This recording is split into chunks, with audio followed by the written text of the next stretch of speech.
This meeting is being recorded.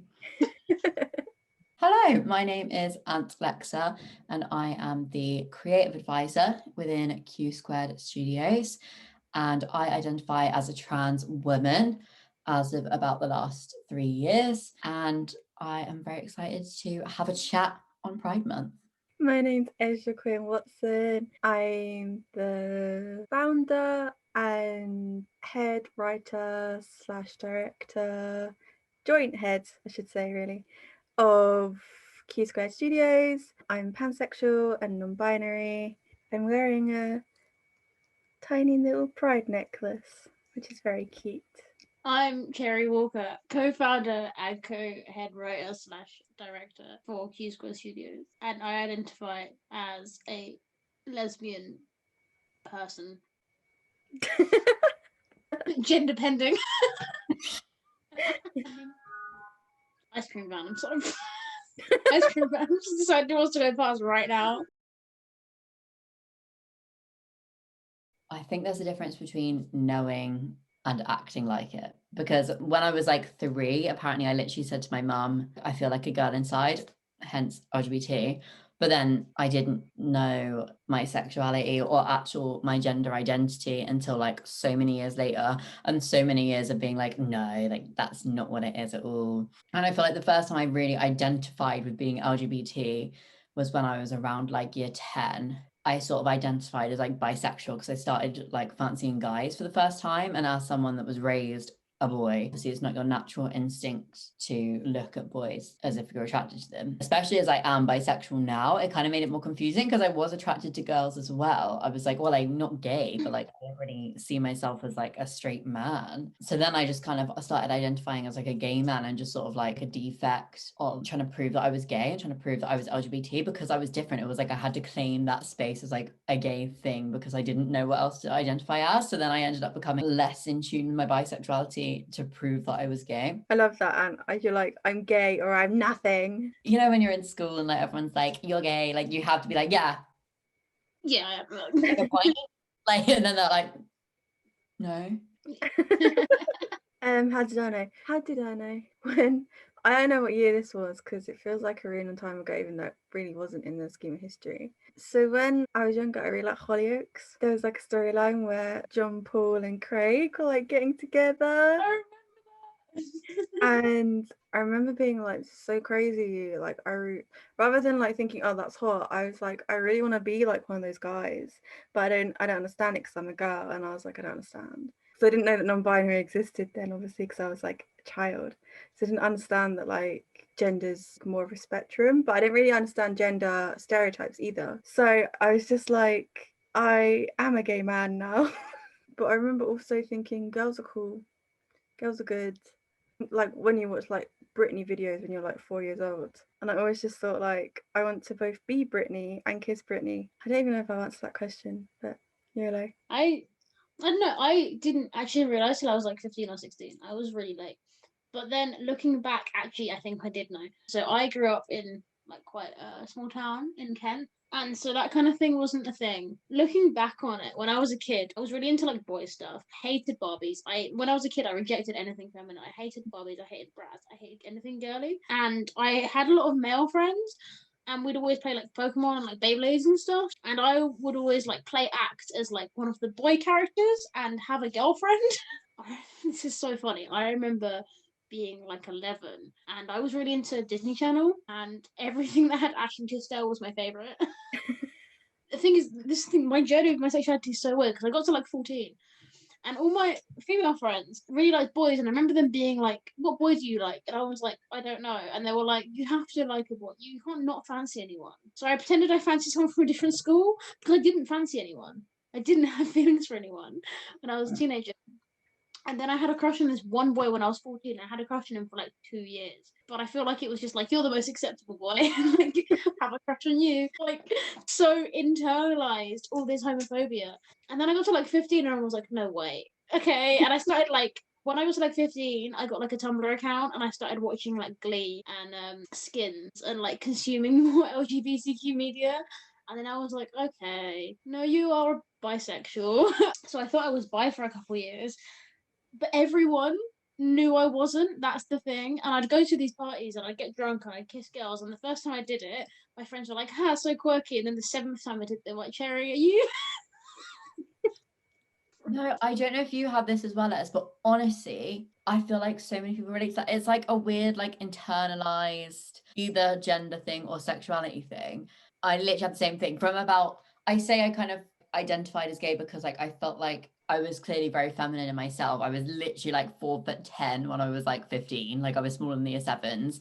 And I just couldn't hide that I was like really eccentric and feminine and everything, which obviously you get teased for. So it was like I had to own some kind of label to be able to like backfire the comments from other people. But like inside myself, I literally did not fancy anyone until like I was about 18. Like I honestly had my first kiss when I was 18. Like my first kiss when I actually like fancied the person. The crazy thing for me is that when I was 16, a girl told me she had feelings for me, and I hadn't thought about it before, but I sat there and I remember it was like I'd been hit with a car, and I was like, "Oh my god, this is what it's like to actually have feelings for someone." It was insane. As this whole wave washed over me, and like it felt like I'd been hit by a truck. It was insane. Like this realization, I was like, I am gay. Wow. It's really weird because when I grew up in a 3-tier system, so my middle school was like really Christian and really heteronormative. But then when we got to upper school, everyone was just like, whatever, don't really care about anyone else's business. Occasionally, some people would just come up to me and ask if I was bi or pansexual, and I'd be like, yeah, and then they'd be like, cool, and then they'd just leave me alone. In terms of family, not well, not well ever. It's a process. It's an ongoing process. They're not that supportive as much as I love them. It'd be like that sometimes. It's cool. I've been like, but I guess I'd say like if there's somebody watching this that feels like, oh my god, my family, because I was like, oh my god, my family are gonna freak out, they're never gonna accept me, and then they were just kind of like, it's not ideal, but we still love you. Be honest with your family and then just see how it goes because they might surprise you. Because I was lucky enough to be in a family where I was in a safe enough space where I could experiment with what I was wearing, makeup, hair, like different styles without them really even questioning it. So like literally, I would literally come down in like full dresses and like full makeup and like do my hair all nice and like whatever and be like, and then they would just like call me male pronouns, which is just like, I don't know, it just seemed normal to them for some reason. And it was literally only when I met my current boyfriend. So I never really spoken about it. And then my mum was like, I think she hinted like, oh, so they gay? And then I was like, I like actually do date guys, but I date straight guys. And then she was like, oh. So it was like a tooth, like a double, like coming out in one. It was like, I do date guys, but then like they're straight. So like I'm not a man. And then it was like, oh, well, if I go to a club wearing a glitzy skirt or a glitzy dress and I look like this, people aren't going to think I'm a man and I'm 5'4". So like it would be a bit odd if gay people, like gay men were liking me. So she was like, oh, right. And then it was just kind of a thing that it was like it had already happened. So like there was nothing for them to really judge me on because I was already like so confident with it. Like luckily. And then in terms of friends, luckily my friends actually adjusted to like female pronouns and stuff pretty quickly. It's just always the microaggressions. Like, would you really want to get that? Do you really want to wear that? And when I started going out, like my best friends would get really angry with me. Like if I got drunk and I wanted to get with a guy, I'd be like, they fancy me, like they're not going to see my genitals. Like why the fuck does it matter what I have down there or like what I started out as my life in? Like they fancy me, I fancy them. Like it's literally just a kiss. It's not that deep. But to them, it was like I was literally like manipulating them and like tricking them. And I'm like, it's literally just a kiss. But then the thing is, those boys would act as if I'd done that. Like if they found out. Straight men be like, Yeah. Now the final level of coming out is the fact that I'm queer as fuck, especially now I'm like really comfortable in myself and being on hormones and like having little boobs and like being in my own, like feeling really comfortable in my own gender. I'm queer as fuck now. So then my mum just has this like, I really fancy her. Like, oh fuck, I fancy her. Oh my god, I literally am obsessed. I fancy her so much. And now my mum's like, oh, okay. Back there again, are we? Okay. So my journey of coming out has like 5 levels, but yeah, we'll go with My thing was that I came out in like sixth form, and I think by sixth form everyone's grown up a little bit. At least that was my experience. So there was a girl that had come out as a lesbian in my year the year before, and I remember hearing people talking about her in a not very nice way. And I remember being really nervous about telling people. Like you were saying about the microaggressions. I remember as well a girl came out as bi in my year when I was like in year 10 or 11, and all the girls were like, what if she's looking at me in the changing room? And I think I was in my head, I'd already like come out to myself, and I was like, oh my god, like what are they gonna think?